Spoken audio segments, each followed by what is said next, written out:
ছোট্ট একটি গল্প হয়তো আমরা অনেকেই শুনেছি। ছোট্ট একটা সংসার, বাবা মা, ছোট ছেলে এবং ছেলেটার দাদু। দাদুর অনেক বয়স হয়ে গেছে, কোনো কাজ করার শক্তি নেই, সারাদিন এক বিছানায় পড়ে থাকে। একদিন ছেলেটার বাবা একটা ঝুড়ির ওপর বুড়োকে বসিয়ে জঙ্গলের উদ্দেশ্যে রওনা দিল। যাচ্ছে আর যাচ্ছে, বেশ কিছু দূর যাওয়ার পর ছেলেটা হঠাৎ তার বাবাকে জিজ্ঞেস করলো, বাবা, তুমি দাদুকে ঝুড়িতে করে কোথায় নিয়ে যাচ্ছ? তোমার দাদুকে আমরা এখন জঙ্গলের ভেতরে রেখে আসব, বাবা উত্তর দেয়। ছেলে, কেন? কারণ তোমার দাদু তো বুড়ো হয়ে গেছে, কোনো কাজ করতে পারে না, আমাদের কোনো উপকারে লাগে না, শুধু খায় আর ঘুমায়, কী লাভ তাকে বাসায় রেখে? তাই তাকে আমরা জঙ্গলে রেখে আসতে যাচ্ছি।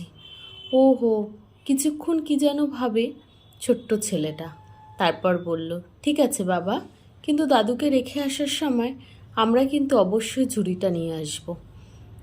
বাবা, কেন? একটু অবাক হয়ে। কারণ যখন আমি বড় হব তুমি তো তখন বুড়ো হয়ে যাবে দাদুর মতো, তখন তুমি তো কোনো কাজই করতে পারবে না, শুধু খাবে আর ঘুমাবে। তখন তো তোমাকে বাসায় রেখে আমার কোনো লাভই হবে না। শুধু শুধু তখন টাকা খরচ করে নতুন ঝুড়ি কিনতে যাব কেন? এই ঝুড়িতে করেই না হয় তোমাকে জঙ্গলে রেখে আসবো। ছেলের কথায় চমকে উঠল বাবা।